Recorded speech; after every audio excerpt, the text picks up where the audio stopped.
Shalom, shalom, giving honor and praise to the Creator and the Maker of heaven and earth. I want to talk about a particular subject concerning Hebrew marriage principles, very briefly, from the biblical point of view. If you go, brothers and sisters, to Deuteronomy, the 24th chapter, Deuteronomy chapter 24, we're going to start in verse 5. And it says this: When a man taketh a new wife, he shall not go out in the host, neither shall he be charged with any business. He shall be free for his house 1 year, and shall cheer his wife whom he hath taken. In today's terminology, this is called a honeymoon.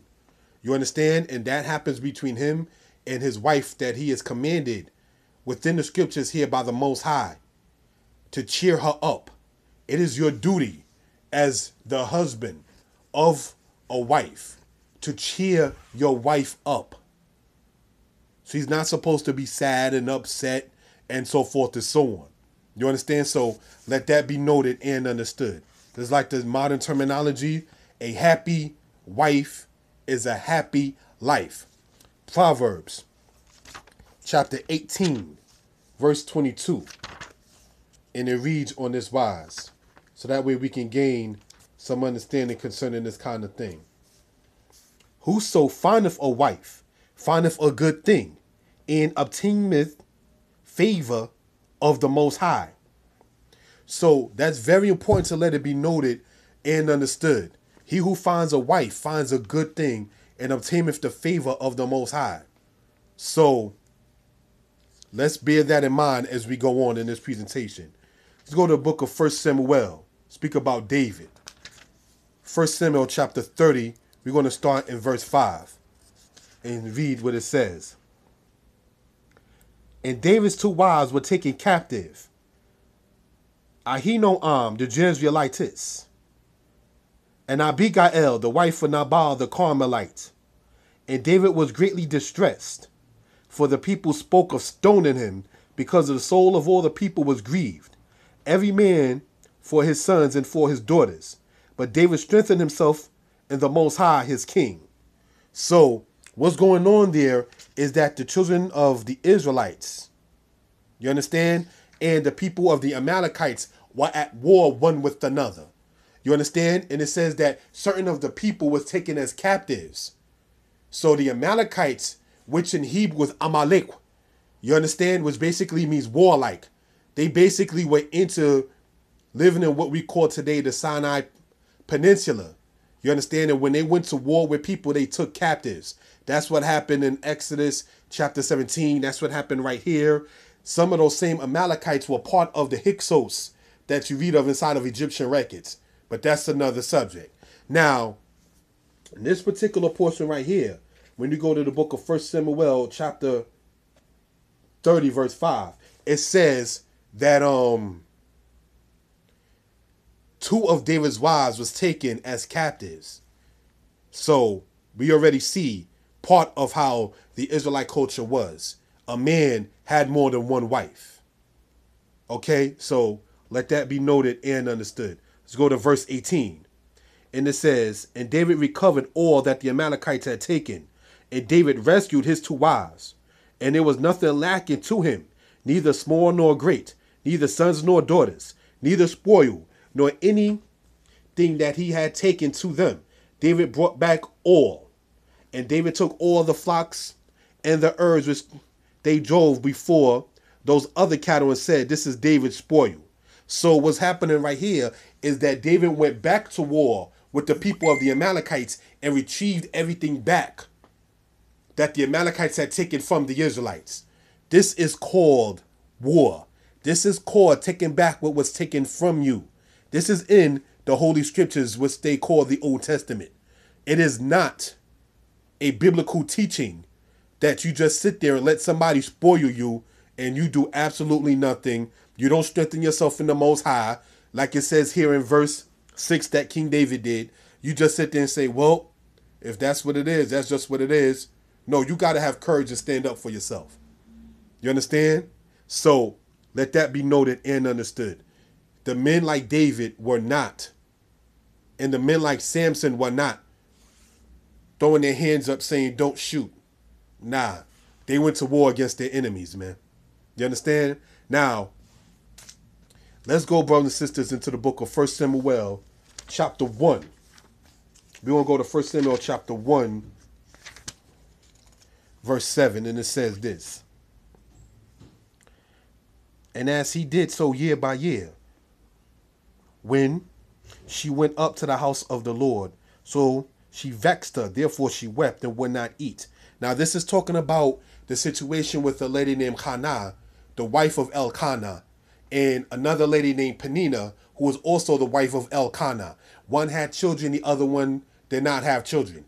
Hannah did not have children. And Hannah wound up being the mother of the prophet Shemuel, or Samuel, who wound up later on anointing Saul, who wound up later on anointing David.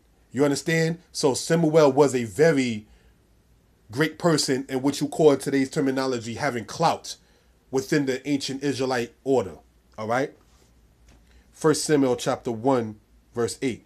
And Elkanah said, and Elkanah her husband said unto Hannah, why weepest thou? And why eatest thou not? And why is thy heart grieved? Am I not better to thee than 10 sons? So I wanted to read that portion right there because it distinctly says that Elkanah, which means that the Most High has acquired. That's what Elkanah means. Kana means gracious. Penina means pearl. And the child that Elkanah and Hannah wound up having, is Shemuel, which means his name is the Most High. Or Shemuel. El is his name. God is his name. His name is El. You understand? So let that be noted. Also, real quick in Hebrew, Shem means name, means fame, and it means valor. Also means renown. So when it says in Genesis 6, the men of old, the same was as the men of renown. Renown also means fame. The Hebrew word Shem is also used in that portion right there. So let that be noted and understood. All right, now, moving on, brothers and sisters.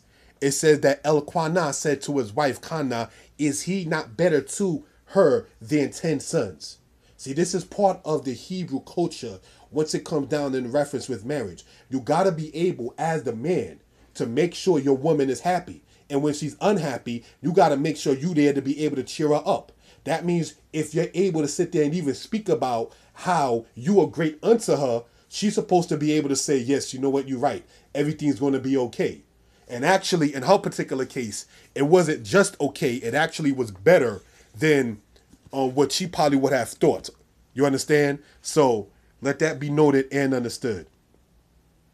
If you will, brothers and sisters, let's go to Genesis chapter 29, verse 20, so we can gain some understanding concerning this kind of thing. Genesis chapter 29, verse 20.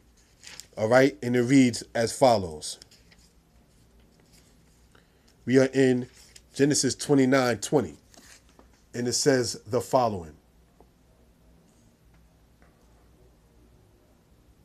And Jacob served 7 years for Rachel, and they seemed unto him but for a few days, for the love he had to her.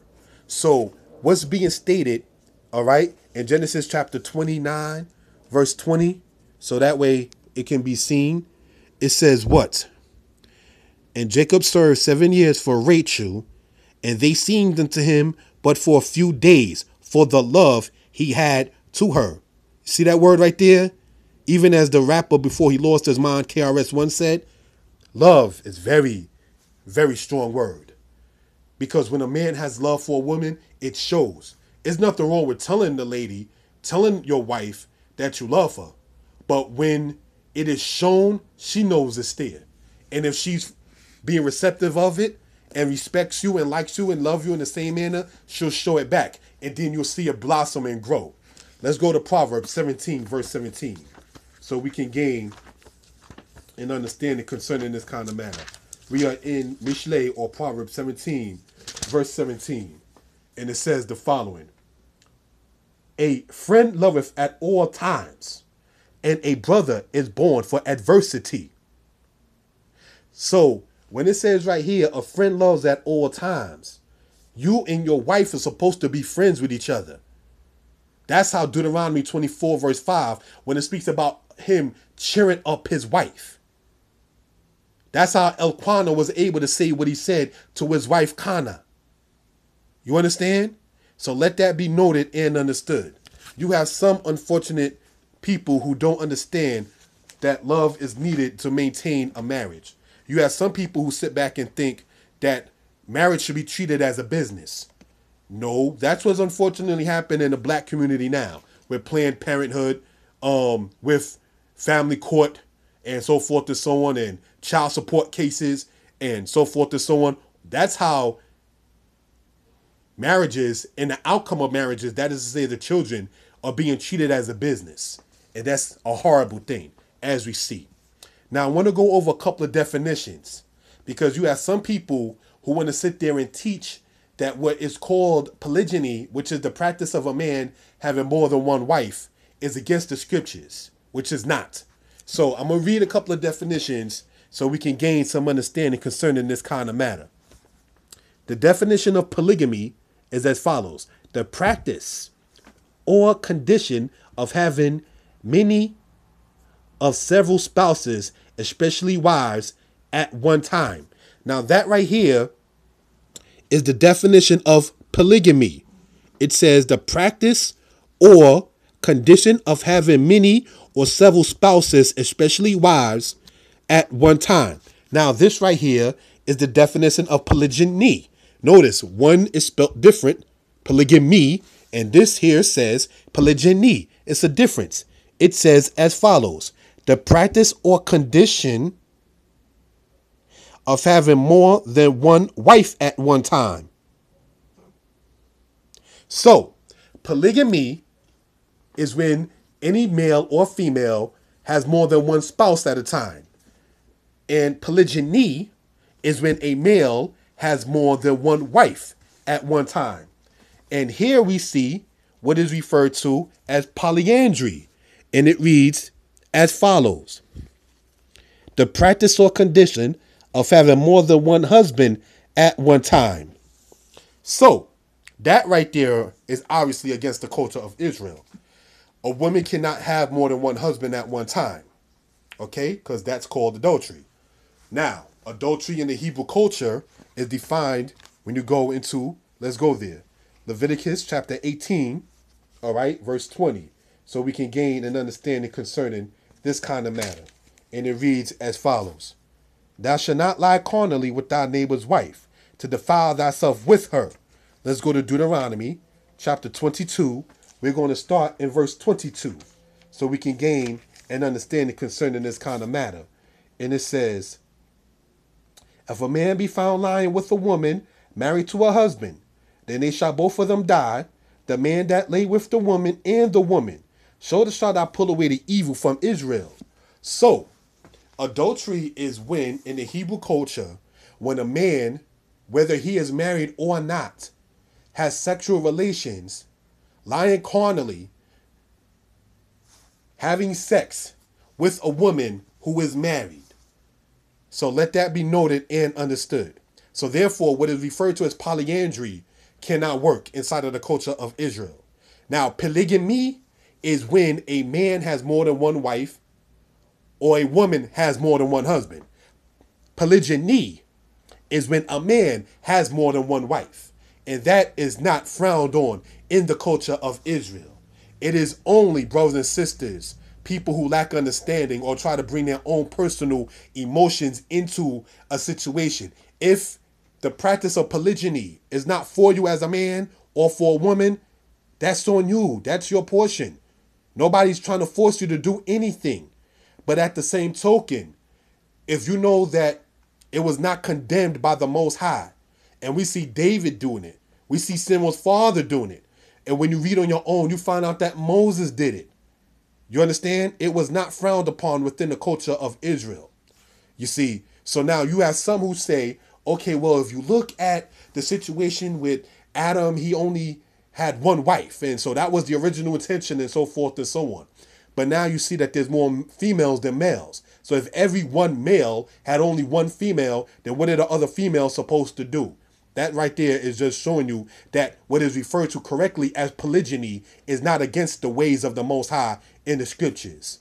All right? So let that, brothers and sisters, be noted and understood. That's very, very important. Furthermore, the female partly was made so that way the man won't be alone.